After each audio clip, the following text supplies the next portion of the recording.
अस्सलाम वालेकुम जी, आपका होस्ट सईद अहमद आपकी खिदमत हाजिर। हमारा यूट्यूब और फेसबुक चैनल ये है पाकिस्तान देख रहे हैं लाखों करोड़ों दोस्तों हस्ते मोहम्मद मुस्तफ़ा सल्लल्लाहु अलैहि वसल्लम और आले मोहब्बत पर इस वीलॉग के अंदर बड़ा कुछ मैं आपको बताने जा रहा हूँ और बड़ी नई डेवलपमेंट मैं आपको बताने जा रहा हूँ। मेरी एक खबर जो है मैंने आपके साथ 2 दिन पहले शेयर की थी, उसी की कुछ हकीकत आपके सामने रखूंगा, तो आपने वीलॉग को एंड तक देखना है। और हमारा नया चैनल है, इससे पहले हमारे काफी उसमें फॉलोअर थे मगर वो अनफॉर्चुनेटली बंद हो गया, तो इस चैनल को काइंडली आप लाइक कर लिया करें, सब्सक्राइब कर लिया करें, अपने दोस्तों शेयर भी कर लिया करें ताकि हर आने वाली नई अपडेट आप तक पहुंच सके। सबसे पहले जी हम बात ही शेख रशीद अहमद साहब से करते हैं। आप जानते हैं डयाला जेल से वो रिहाई लेके आए। आज पहली खबर तो यह है कि वो इमरान अहमद खान नियाजी साहब से लाहौर जमान पार्क के अंदर मुलाकात करेंगे। खाना वगैरह उन्होंने खा लिया है और मुलाकात बड़ी अहम है। इमरान खान साहब को सारा अहवाल बताएंगे और कुछ जो उनके साथ मुलाकातें होती रही है, वो कहते हैं जी आंखों पे पट्टियां बांध के होती रही है, उसके मतलब वो इमरान खान साहब को बताएंगे। उससे बड़ी बात ही शेख रशीद अहमद साहब ने SHO इशफाक वड़ैच, आप जानते हैं जिसके मतलब जब शेख साहब की गिरफ्तारी हुई तो बड़ी आपस में तलख कलामी हुई, तो शेख साहब ने जी SHO इशफाक वड़ैच जो रेड करने आए थे, उन्होंने शेख साहब कहते हैं मेरे साथ बदतमीजी की। इस बदतमीजी के ऊपर उन्होंने एक डकैती की दरखास्त दी है और शेख साहब ने कहा है कि जिस दिन ये मुझे गिरफ्तार करने आया था, इस इशफाक वड़ैच SHO ने मुझे कहा कि आपको सबक सिखाने आया हूं।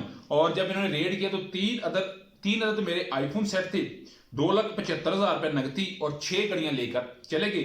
मेरे मुलाजमीन से भी इन्होंने जो मोबाइल फोन छीने वो भी अभी तक वापस नहीं किए। शेख साहब ने जिस दिन रिलीज होकर आए थे ना, उस दिन हंगामी एक मीडिया के साथ बातचीत करते हुए इन्होंने बकायदा पे टाइम दिया था, तो उस पर अमल नहीं हुआ, तो उन्होंने ये बात कह दी। उसके अलावा ट्विटर अकाउंट के ऊपर, ऑफिशियल ट्विटर अकाउंट के ऊपर उन्होंने एक वीडियो रिलीज कर दी है जिसमें इशफाक वड़ैच पैसे ले रहे हैं और 3 का इशारा किया जा रहा है एक शख्स की जानिब से, और फिर उन्हीं के ड्रा जो है ऑफिस का जो टेबल है उसके ड्रा में से एक पैसे रखे जाते हैं। तो एक वीडियो है वो तो मैंने देख ली है, तो वो कहते हैं जी मैं इसको भी अदालत में पेश करूंगा। तो शेख साहब इस वक्त ही बिल्कुल चार्ज नजर आ रहे हैं सारे मामले के ऊपर। साबका वजीर दाखिला भी रह चुके हैं और एक बुजुर्ग सियासतदान है, तल्लकात उनके हैं। वीडियो मुहैया करने वालों में से इन्हीं में से किया ना, हुकूमत में से किसी ने किए ना, तो डेफिनेटली वो पहुंच गई है शेख साहब। तो शेख साहब इसको जी अदालत में चैलेंज करने जा रहे हैं। उसके अलावा जी शेख रशीद साहब के ऊपर आप जानते हैं कि उन्होंने आसिफ अली जरदारी साहब के मतलब ये बात की कि इमरान खान साहब को ये कत्ल करना चाहते हैं।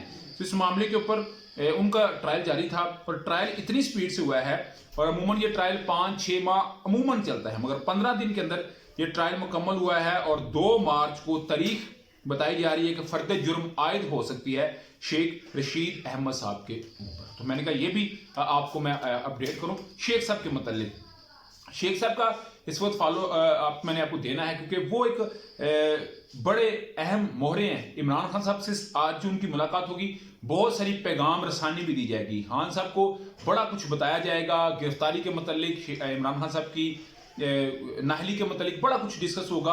आज कुछ मीडिया की जीनत बनेगा, कुछ छुपाया जाएगा। जो छुपाया जाएगा ना इंशाल्लाह ताला वो मैंने अब तक लेके आना। उसके अलावा जी आप जानते हैं कि एक प्रॉपर तरीके से जब से मरियम नवाज साहबा और नायब सदर, सीनियर नायब सदर हैं और ये चीफ ऑर्गेनाइजर है, जब से ये पाकिस्तान के अंदर आई हैं और इन्होंने अदलिया के खिलाफ जो मुहिम चला रखी है, इसमें कोई किसी को दो राय नहीं। मुजाहिर अली अकबर नकवी साहब की जो एक ऑडियो परवेज साहब के साथ लीक हुई है, इसके ऊपर गो के उन्होंने कान नहीं धरे, मगर जस्टिस मुजाहिर अली अकबर नकवी साहब के पास बहुत सारे केसेज हैं, बहुत सारे ऐसे केसेज हैं कि जिसके ऊपर उनको मिलान करके अंडर एस्टिमेट करना है। और बार कौंसिल जो है उनके लिए तमाम चीज़ होने चाहिए, मगर यहाँ से क्योंकि ये हुकूमत को बहुत सारा सपोर्ट करते हैं, ये इनकी ना अपनी ही वकला की एक जो है वो फॉर्मेलिटीज होती हैं। इसको देखते हुए उन्होंने जी जस्टिस मुजाहिर अली अकबर नकवी साहब के इस्तीफे का मुतालबा कर दिया। हालांकि उनकी इंक्वायरी का मुतालबा होना चाहिए। देखें, एक जस्टिस साहब है, कोई आम सिविल जज नहीं है, जस्टिस साहब है, उनकी इंक्वायरी का मुतालबा होना चाहिए। सीधा सीधा इस्तीफे का मुतालबा कर दिया, ये इस चीज़ का पेश आमा है कि ये सब कुछ बाइस्डनेस है। मगर इस्लामाबाद बार काउंसिल ने जी आबद अली जुबैरी साहब जो कि सुप्रीम कोर्ट के सदर हैं, उनके साथ भी जोजा साहब, आबद अली जुबैरी और फिर मुजाहिर अली अकबर नकवी, 3 ऑडियो एक दिन में राना सनाउल्लाह साहब ने टीवी पे लेके आए। डिजिटल के ऊपर, मीडिया, प्रिंट, हर जगह वो आया और फिर उनकी उसी तरह प्रेस कॉन्फ्रेंस करना, ये सब कुछ प्री प्लान्ड काम था।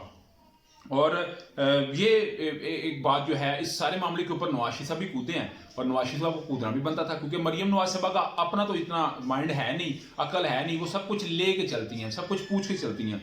तो नवाज शरीफ साहब ने भी जी इसमें कदम बढ़ाया है और कहा है कि जस्टिस मुजाहिर अली अकबर नकवी साहब का मामला सुप्रीम जुडिशल को भेजना चाहिए। उसके अलावा राना मशहूद साहब का मैं तो सुन के मुझे तो बड़ी दुख हुआ है कि एक साबका एमपी और एक जस्टिस को कह रहा है तुम जज हो, इस्तीफा दो, तुम का लफ्ज उनके लिए इस्तेमाल किया जा रहा है। तो मेरा ख्याल है वो जो एक बिलो द बेल्ट सीन है वो होता नजर आ रहा है। उसके अलावा तीसरी बड़ी मेरी खबर जिसका आपको बड़ा इंतजार होगा वो है, मैंने आपको कहा था कि 3 इस्तीफे इस्लामाबाद से आ सकते हैं, चीफ इलेक्शन कमिश्नर का, और मैंने चेयरमैन नैब आफ्ताब सुल्तान साहब के मतलब भी आपको बताया था कि आफ्ताब सुल्तान साहब जो हैं वो डट चुके हैं क्योंकि वो मुस्लिम लीग नून के बड़े करीब समझे जाते हैं। और आपने ये भी बात याद रखनी है कि आफ्ताब सुल्तान साहब कोई प्रेशर भी नहीं लेते। मैंने ना जब ये खबर पड़ी तो मैंने जब से आफ्ताब सुल्तान साहब आए हैं ना चेयरमैन नैब, मैंने इमरान खान साहब को चेक किया।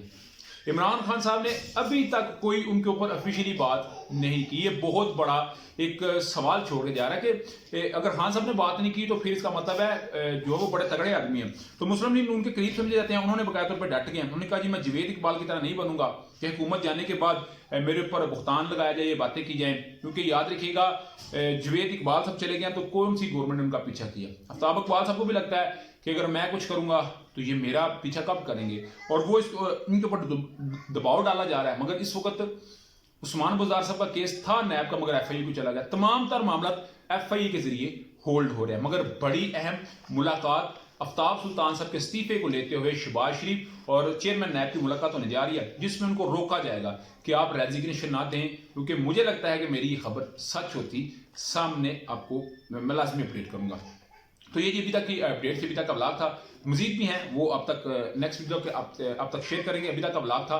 व्लॉग की वीडियो पसंद है तो फिर चैनल को लाइक सब्सक्राइब अपने दोस्तों से शेयर कर लीजिए। नेक्स्ट वीडियो के लिए होस्ट को इजाजत दिया। अल्लाह ताला आपका हामी नासर। अस्सलाम।